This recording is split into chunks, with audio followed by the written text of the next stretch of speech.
الآثار الحورية في التراث الكردي في تراث شمال كردستان.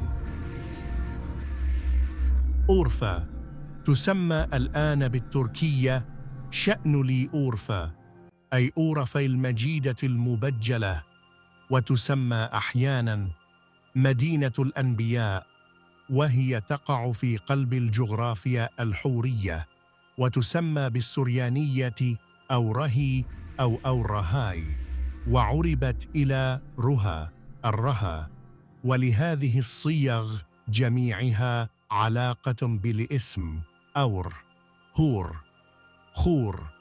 وتسمى أورفا باللاتينية إديسا، وهي الآن مركز محافظة. تصحيح تاريخ الكرد المحرف والمسروق. الكاتب الدكتور سوزدار ميدي. الإعداد سردار رامان.